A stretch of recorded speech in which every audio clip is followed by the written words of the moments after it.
What's good? Brian Earth, MC of Apollo Bebop, here to welcome you to another episode of our series, Under the Hood, where we take a peek into the inner machinations of our mind.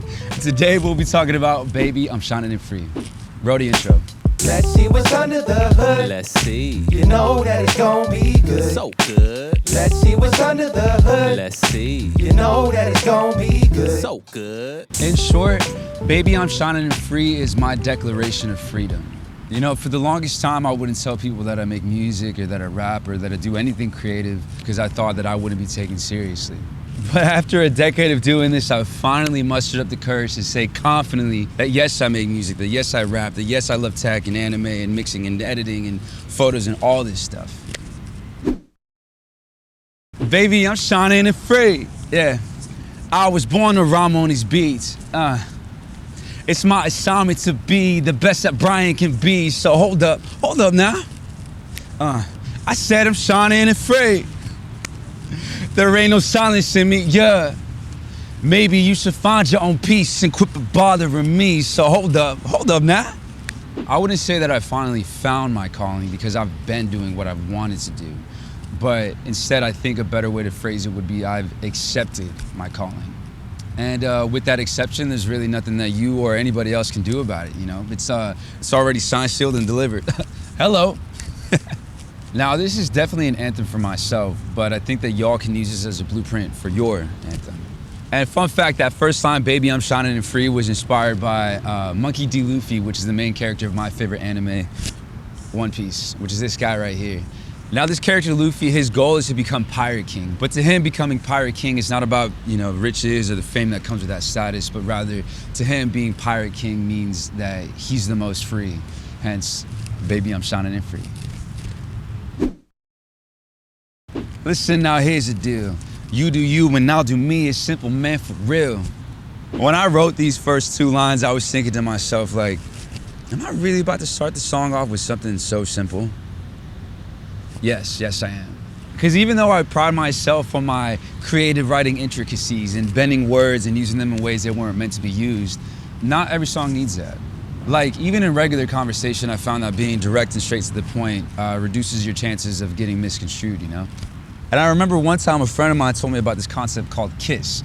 And I had never heard of this before, so I asked them, what does that mean? And they said, keep it simple, stupid. And I sat back and laughed for a second because I'm like, yo, that's so simple and makes so much sense. I'm gonna start implementing that into my writing now. Why you tripping on my toes if you got two left feet? We ain't in the same league, so how could we compete? I see life as a dance, you know? And the people that you vibe with the most, you tend to dance with more, right? And yeah, not everybody's a great dancer, and that's okay, but there's a clear line between being a bad dancer and someone that dances in a different style, you feel me? But yo, I've met some hating ass people that try to come up to me and make me feel like I'm the bad dancer, which I'm not. And that's why I pose the question, what, you got two left feet? Because first of all, I got me and my people over here vibing, and you're more than welcome to join. But don't come into my space making me feel like I'm the bad dancer. Just because you either, one, are a bad dancer, or you're dancing in a different style and you want me and my peoples to conform to yours, which is like, nah, bro, we ain't having that. Because frankly, we're not even at the same skill level. It's like, I got prospects to be in the NBA and you're stuck playing in the men's league on the weekend. That's why there's no use in opposing me, but yo, dude, listen close to me, there's still room for us both to eat, so why you tripping? So I'm not the type of dude that just be flexing on people and sizing them up for no reason, you know? Like, that's just unnecessary. And I've noticed in my experience, there's room for everybody to be successful, you know what I mean? Like, my success doesn't take away from your success, and vice versa, your success isn't taken away from mine. So it's like I was saying in the first two lines, you know? You do you, and I'll do me.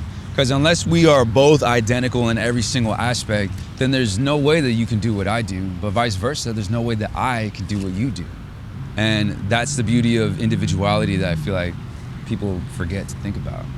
Always crying and bitching because I'm in a higher position than you isn't, man. Hold up now.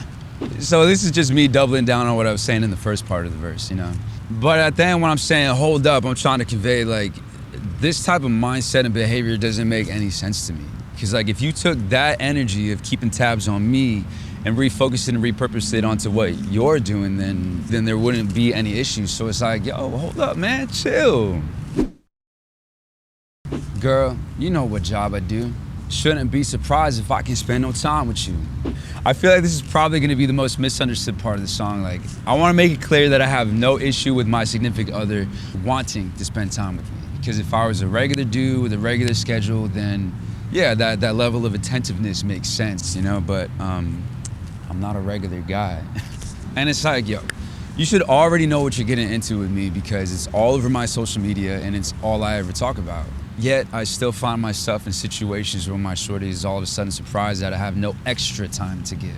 And I say extra because in all of my relationships, I've given all that I can. So not to be mean, but it gets to a point where there's nothing I really can or honestly even want to do about it. And it's a lot I'm asking for, I get it. You know, it's a wild ride with some treacherous waters, but my ship has been sailing and I don't plan on stopping anytime soon. And just because I talk to girls don't mean I'm a dishonest dude. I'm a star, baby. I attract girls that are fine and cool. So in this part and the last part, I'm drawing from real experiences. For instance, there was a time when my band and I were headlining our own show, right? And my girl at the time got mad at me because I wasn't spending time with her, and she even got jealous that I was talking to some girls after my set. Because like, first of all, I wasn't just talking to them, I was talking to everybody. And second of all, it's my headlining show. Like, what you expect me not to be nice to the people that came out and supported? I don't know, it just kind of left a bitter taste in my mouth, and that makes me a little hesitant to jump into another relationship.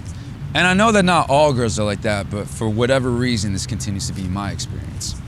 And no offense, but I was spoiled for choice, so if this don't work out, I'll use my gold in his voice to fill a hole to avoid feeling lonely, cause boy, BTE ain't got time for that, no please, man, hold up now. So I had a conversation with a super solid homegirl of mine, and she's the one that told me that I'm spoiled for choice. And she broke it down by saying my nonchalantness when in a relationship comes from knowing that I can find someone else if something doesn't work out. And this doesn't mean that I don't care about my shorty, because like I was saying earlier, you know, I give it my all when I'm in a relationship. But I always know in the back of my head, you know, my life's not gonna fall apart if things don't work out. And to be honest, it's not like I got a line of shorties just waiting for me to court them, you know? But I know that if I really, really wanted to, I could find someone. And I don't want this verse to come off as a threat like, you better be careful or else you'll be replaced. Like, no, that's just weird and not a healthy way to keep somebody. But I also wanted to be honest and let you know that I'm not trying to play any mind games. Like, I'm in this because I want to be with you and I'm gonna give it all that I can. And I'm not trying to restrict you in any type of way, so don't try to restrict me, you know? Because, baby, I'm shining and free.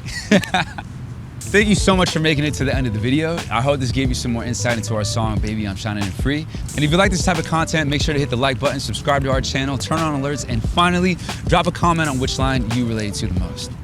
Until next time, peace.